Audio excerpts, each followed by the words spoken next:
Let's take an in-depth look at the methodology steps and some of the tools in the AIM toolkit to see why AIM is such a powerful and practical framework for implementation. What exactly makes an implementation successful? AIM is a structured framework. It's repeatable. And it's a system. The pieces are designed to work together: principles, tools, strategies, and tactics. It's not a series of checklists. And it's not just templates. It's not a check-the-box activity.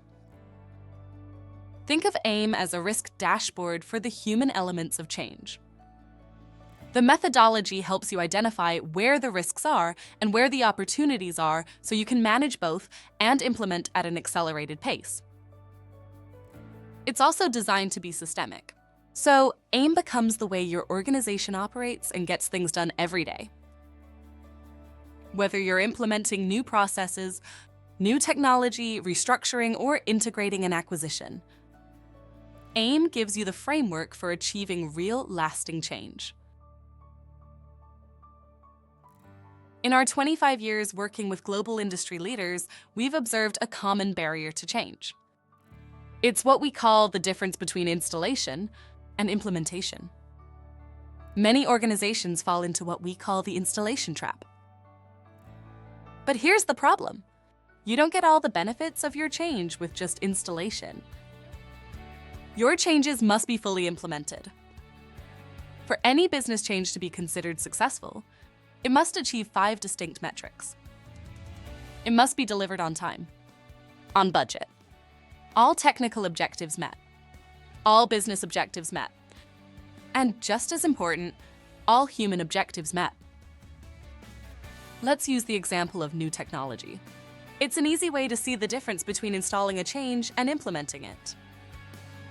You know, installation, the lights come on, the login screen appears. The system technically works. But unless the technology is adopted and used to full functionality, what have you really achieved? Not value realization? You've installed, but you haven't implemented. On time, on budget. Technical goals met? That's installation. And while installation is critical, it's not enough. You don't get the benefits of the change unless the new ways of working are actually adopted and sustained. You also need to achieve the business objectives and the human objectives. The human objectives are the observable new behaviors, what people will be doing differently as a result of this strategic change. Unless people are behaving differently in some way, you haven't changed anything, and there's no real implementation. Whether your change is straightforward or transformational in scope, AIM is the implementation framework. It is how things actually get done. So, who is involved in making these changes happen? Here is our cast of characters. First, we have the champions. These are the people who support the change, but do not have the authority to make it happen. Then we have the agents. These are the individuals responsible for actually implementing the change. They are evaluated based on their ability to make the change stick. Next are the sponsors.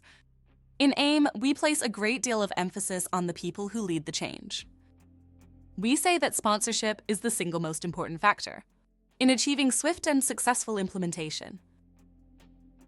For every change, there are 2 types of sponsors. Authorizing sponsors are senior leaders. They are the ones who approve the change and provide the necessary resources, including time, budget, equipment, and people. But these leaders alone cannot make the change stick. At every level of the organization, there are also managers who act as reinforcing sponsors. They apply reinforcement with their own direct reports every day. We will talk more about how important these reinforcing sponsors are to the success of implementation. And let's not forget the targets. These are the people most impacted by the change, and they are the ones who must adopt the new behaviors. Keep in mind that people can play more than one role in a change. For example, a reinforcing sponsor might also serve as a change agent.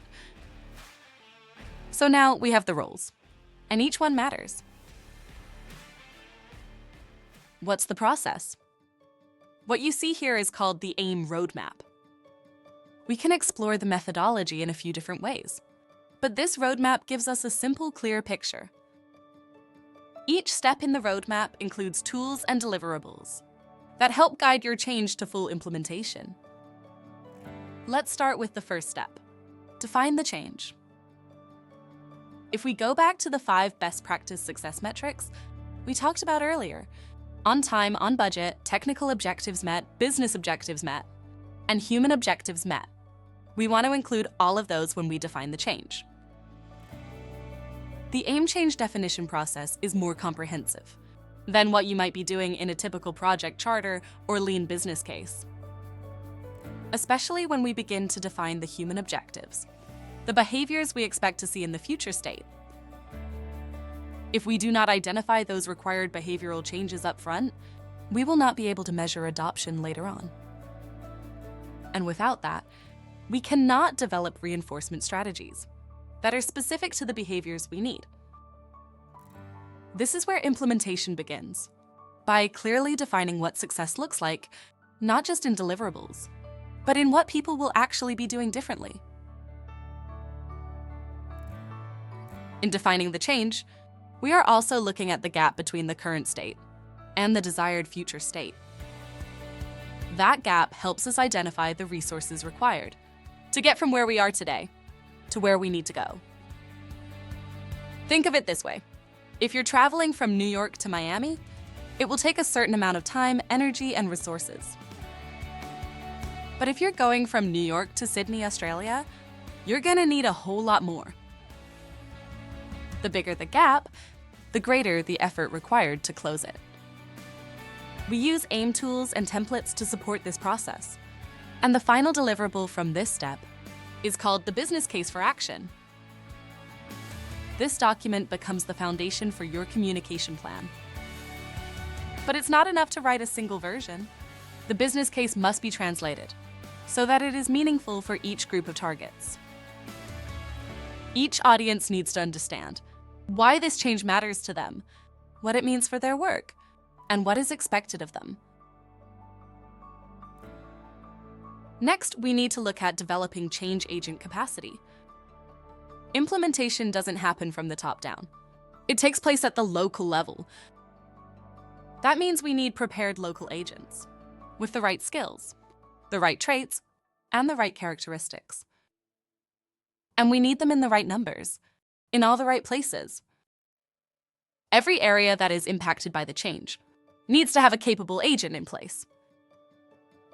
The Change Agent Assessment tool helps us make smart decisions. It makes sure we are not selecting people just because they are subject matter experts. Subject matter expertise is important, but it is not enough.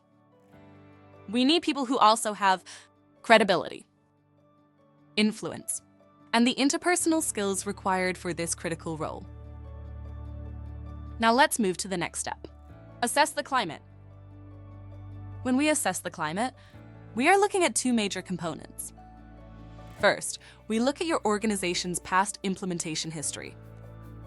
Second, we examine what else is going on right now that is competing for time, energy, and resources. This is the real-world context in which your change is taking place. No change happens in isolation. It happens in the middle of everything else. Other projects, other priorities, and everything competing for the attention of your sponsors, agents, and targets. Now we move to one of the most important parts of the AIM methodology: generate sponsorship. The single most important activity for sustained adoption is building a cascade of sponsors who express, model, and reinforce the change with their direct reports every single day. As change agents, our primary responsibility is to build this cascade, from executives to frontline managers at every level of the organization. Good sponsorship requires more than just approval. It takes visible, ongoing action from leaders, and it must come from someone with positional authority, someone who has the power to allocate resources and influence performance. The good news is, we can actually measure the quality of sponsorship on any change initiative using the sponsorship assessment tool. Now, let's talk about the next step in the roadmap: determine change approach. In this step, we identify which components of the change are compliance-driven and which ones require commitment. Compliance-driven changes are often tied to regulations or mandates. They can be implemented using more directive methods. Commitment-driven changes are different. These require winning the hearts and minds of reinforcing sponsors and targets. The truth is, most projects include elements of both. It is not a question of right or wrong. It's about matching your approach to the nature of the change. For compliance, you use the hammer. For commitment, you use transition management. Knowing the difference and planning accordingly is what allows you to move faster with fewer roadblocks. I hope you're starting to see that AIM is about one thing: getting things done. If we can't execute, we have no way of knowing whether our strategy was even the right one. And honestly, if we can't execute, it doesn't matter how good the strategy is. We are always working with finite resources: time, people, budget. AIM helps us use those limited resources efficiently and guides us to the best ways to move forward. Now, let's look at the next step in the roadmap: develop target readiness. Readiness is all about identifying and managing the sources of resistance. You will always have resistance for any change you are trying to implement. And the more disruptive the change is, the more resistance you can expect. The good news is that you can measure readiness using the individual readiness assessment. Once we understand where the resistance is coming from, we can use AIM tactics and strategies to manage it before it slows down implementation. But here's an important reminder: do not try to eliminate resistance. Resistance is inevitable, and it shows up whether your change is positive or negative. The next step is to build a communication plan. We have to communicate what this change is really about. But here's where many organizations go wrong. They focus almost entirely on communication and think that's the whole implementation. They believe that if we just give people the rationale, they'll understand the logic and get on board. But don't be fooled. A communication plan is not an implementation plan. Those are not the same thing. The AIM steps and deliverables go far beyond just pushing out messages. And by the way, if all you're doing is communicating top-down, you are probably creating even more resistance. The AIM approach is about delivering the right message, at the right time, to the right audience, in a way that's meaningful to them. And every communication should include a feedback loop, a way to listen and gather input from the people most affected by the change. Are you starting to see the cyclical nature of AIM? Sponsorship is connected to readiness. Readiness is connected to communication. Communication is linked to reinforcement. This is how change actually happens. It's never linear. It's always evolving based on what's happening on the ground. And that's why methodologies built around checklists and templates will never be as effective as one built on principles. Let's talk about reinforcement for a minute. Your reinforcement strategy is like a menu. It includes the positive reinforcements and negative consequences that reinforcing sponsors will use with their direct reports every single day. Why? To lock in the new behaviors required for the change. This step reinforcement is the most powerful weapon you have for getting adoption of your change. The real power comes from consistency. When sponsors say one thing, do that same thing and reinforce it over and over again. Let me give you an example. If sponsors talk about quality as the most important value, but then they model and reinforce cost cutting, you've got a problem. That kind of inconsistency creates confusion. And when people are confused, they hang on to the old way. While many change approaches overlook reinforcement, AIM gives it the spotlight it deserves because it is the driving force behind fast and successful implementation. Here's a rule of thumb. There is no behavior change, unless we also change the reinforcements. The next major step in the methodology addresses the cultural component of change. Culture. It's how things actually get done in your organization, and it's a powerful force. So here's the question. Are the changes you're implementing consistent with your current culture, or are they in conflict with it? You've got two options. You can either change the change, or you can change the culture. And AIM is not about theory. It gives you practical, real-world methods, tactics and strategies to drive culture change into the day-to-day work of your organization. The last step in the AIM roadmap is prioritize action. This is where we blend the implementation plan with the project plan. Here's the thing. AIM is not applied in some rigid sequence. It's not a lockstep paint-by-numbers approach. You use the steps and the tools you need, based on your specific situation. That's what we call fit for purpose. The goal is to get the change done, not to check boxes. That said, there are 5 key steps that apply to every change. They are define the change, generate sponsorship, develop target readiness, build a communication plan, and develop a reinforcement strategy.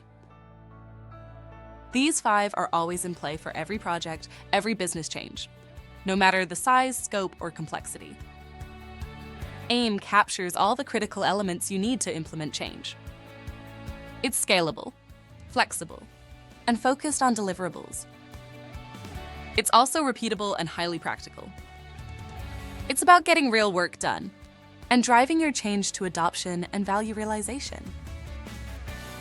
Of course, there's so much more to the AIM principles, tactics, and strategies, and the AIM measurement diagnostics.